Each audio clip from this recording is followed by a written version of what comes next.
Mabuyani, munjani?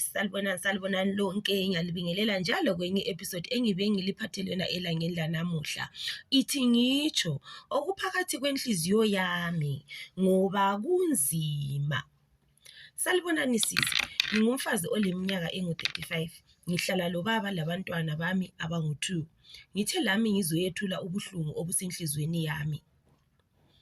Kwaqalisa ngingu-grade 7, sasihlala koBulawayo, lo baba, lo mama, labanawa bami abangu-2 amankazana. Izinto zazinzima endlini, we were struggling shame. Umama wayethengisa amatomatisi lo mbhida eceleni kwendlela. Abangane bakamama they convinced ye ukuthi abajoyine ukuya eSouth Africa. Umama waqalisa engafuni, wagcina esevuma. Ubaba wayedakwa lokhuyana kokuthi kwezinye insuku wayebuya ekuseni. Umama wayesabela khonokho, izinto zayala ziwoma endlini, umama wagcina esejoyina abangani bakhe. Umama esehambile, ubaba waqalisa umkhuba wakhe ukubuya ekuseni, edakiwe engazazi ukuthi ngubani. Kwezinye insuku sasilala ngendlala, kungela ngisho okokudla. Kwakunzima kubuhlungu, especially ngibona abanawa bami belala bekhaliswa indlala. Akula into engangingayenza ngoba lami ngangisesemncane by then. Ubaba waqalisa ukuletha abafazi abachiyeneyo endlini elala labo. Konke lokhu kwakusenzakala phambi kwethu. Sasihlala ku2 rooms, thina silala ekitchen, kodwa ebusuku babelala besenza umsindo kuze kuse. Angazi kumbe kwagcina kusenzakalani emcabangweni wakhe, ubaba wayekela ukuletha abafazi endlini. Lami ngajabula, ngisithi at least siyake silale kuhle. Waqalisa ukuba a bit caring kithi, lami kwakungijabulisa, kanti wayekwazi owayekufuna. Nxa kungama-weekends, wayengibamba umzimba wami, abanawa bami bephandle bedlala. Kwaya waqalisa ukulala lami, wayebuya engithatha, engise erumini yabo yokulala. Wangitshela ukuthi ngingatshela umuntu uzangibulala. Kwaqhubeka kusenzakala, ngaze ngabamba isisu, ngamtshela ukuthi ngimise iperiod yami, wabuya lamanye amaphilisi, wathi nginathe, isisu saphuma. Form 2 futhi ngabamba isisu, wabuya njalo lamaphilisi, wathi nginathe, sayala ukuphuma. Wafonela umama esithi ngiyagula, ufuna imali yokuthi ngiye esibhedlela. Umama wathumeza imali, ubaba wangisa kwenye inyanga, nganathiswa imithi, isisu saphuma. Ngagula, khonapho ubaba efonela umama eGoli, emtshela ukuthi abantwana bayaphila, konke ku-right. Ngigula njalo, still wayelala lami kunjalo. Inhliziyo yami yayibuhlungu, ngigcwele lolaka. Esikolo ngase ngiyehlele ezifundweni zami. Sengiku-form 4, umna wami wabuya wangitshela ukuthi ubaba ulele laye. Wangiziswa ukubuhlungu. Khonapho umna wami wayephangise ukuchayisa. Esikolo ubaba wahle wazitika kuye. Ngazwa ubuhlungu, umna wami esithi uthe ngingatsheli umuntu uyangibulala. Endlini lapho kwakulomuthi wokuspraya umbhida. Kwakuthiwa uyabulala ngoba wawusithi ungasprayiwa, sasisidla umbhida after 2 weeks. Ngapheka ukudla ngafaka umuthi, ngapheka okwethu labanawa bami okwakungela muthi, sadla salala. Yena wathi ephenduka ebhawa, wafika wadla, wayalala. Kusasa wavuka efile, kugcwele igwebu legazi embhedeni. Umama wafonelwa, wabuya, abantu babuthana. Mhla ebekwa uyazi ngakhala, ngisizwa ispeech from friends and family, besithi wayengubaba owayethanda abantwana bakhe. Ngicabange ukuthi wayebamba mina, wagcina esebamba umna wami, inhliziyo yami yayitshona.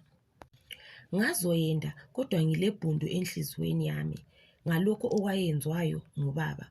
Umama wami wafa nge-BP le-stress after 6 months ubaba esefile. Wafa ngingamtshelanga ukuthi ubaba wayesenzani. Yikuqala khonapha ukuyethula umthwalo. Ngiyabonga sisimathu nge-channel yenu, iyangilibazisa kakhulu. To all the mothers abaya eGoli or anywhere bechiya abantwana abangamankazana, labo baba babo ngicela liqaphele. Iyo-ke i-confession esuka kudadewethu. Ayi kunzima Sibili, obaba kanti kuyenzakalani? Ngiyakwazi ukuthi bakhona abobaba ababamba abantwana babo ababechiwe labantwana, umama uyabehambile siyaphanda phandle, and then wena susithiwa sala labantwana, wena susala uzitika usenza inyama abantwana bakho, kanti kuyenzakalani vele?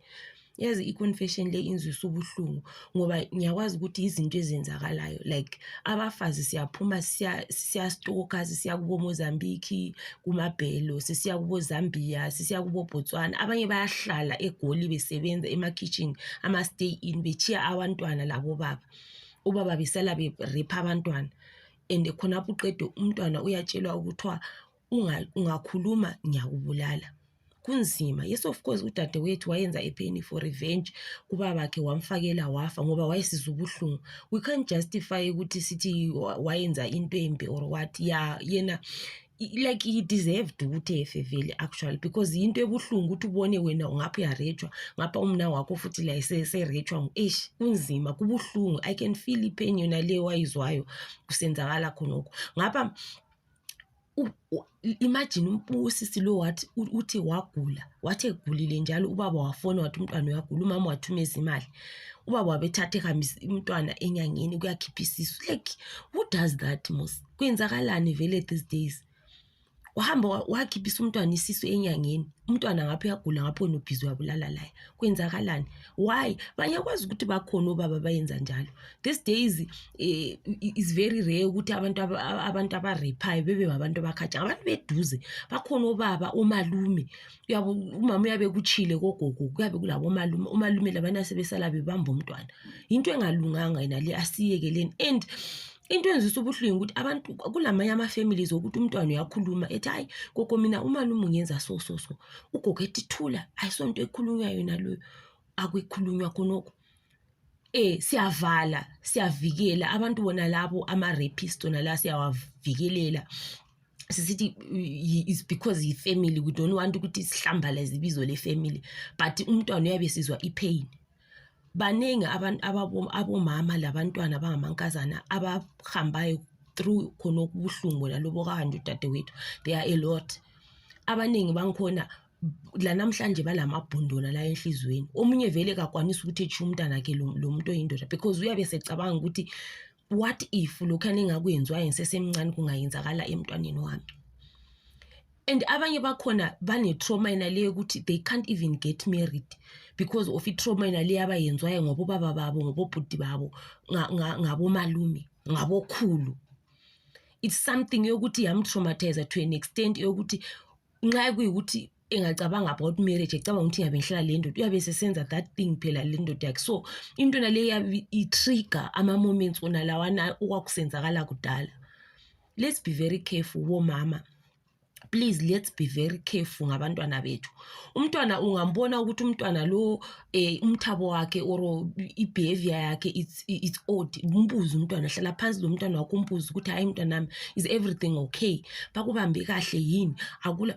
Yes, thatha umntwana wakho uyemcheck ukuthi still uyi-virgin yini, if you want ukuthi ube sure, because omunye umntwana uyakwanisa ukuthi wayethiswela ngenqamo or anything ukuthi ungakhuluma kuphela, ungatshela umama wakho kuphela ngiyayenza so, yabo. So thatha umntwana wakho uhambe laye uma ungabona ungani kule into ongayizwisisi emntwaneni wakho. Let's be there for our kids, because at the end of the day yithi sabazalayo abantwana labo. Asingeke sithi imisebenzi yethu esiyenza ibe more important than abantwana. Abantwana labo they need protection from us abomama.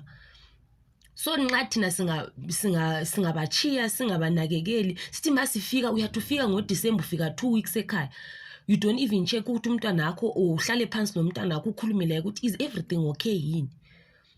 And mina I don't encourage futhi omama bachiya abantwana labo baba for a long time, like uchaya bo 1 month uchi umntwana, abantwana bangamankazana labo baba sithi ngiyasebenzela imali. I don't encourage those things. Vele asiyekeleni yona le i-system yona le. Ngangcono udinge something ongakuyenza ukhonapho uprotect abantwana bakho, because siyazi ukuthi abantu bayenza izinto ezingayenziyo. Let's be very careful. mina vele i-confession le imbambile because I also have abantwana abangabankazana and I'm very protective ngabantwana bami, and I always sit down ngibabuza ukuthi is everything okay. I don't want anything of that sort ukuthi kuyenzakale because I know ukuthi ama-stories anje akhona. I still remember back then ngisesikolo kulomnye umntwana warejwa ngubabakhe. Umntwana nalowo yazi umntwana waye so happy esikolo, umntwana wayejabula esikolo, waye so bright, but kwathi kusenzakala khona lokho kokuthi ubabakhe wayesempambile njalo. Umntwana nalowo wayesengela i-confidence esikolo, wayesehlala yedwa, esehamba yedwa and wayengakwanisi lokuhamba ukuthi ehambe nje, wayengakwanisi ukuhamba, wayesehambe engathi uyanyenya, ingathi yazi wayese-lost. But mina ngahle ngalena from that ukuthi eish, I have to be careful in life, I have to be careful noma ngakhula, I have to be careful, I have to protect my kids from abantu abanje. So I've seen umntwana nalo and I learned from that. So yinto engiyazi ukuthi iyayenzakala yena le. Umntwana nalo i-life yakhe changed forever because yazi wayengathi ulahlekile esikolo, sizama ukuthi sidlale laye kodwa kwakungavumi vele. It's like waye-traumatized vele. So yeah, bomama asiqapheleni abantwana bethu, sibavikelele ezintweni zona lezo. Ziyayenzakala, I know ziyayenzakala izinto ezinjalo. Let's learn ukuthi sihlale phansi sikhulume labantwana bethu njengabazali. Ngiyabonga ngokulalela. Please like, comment and share, and also please subscribe to eChannel kaSisi Macho. Ndaboga.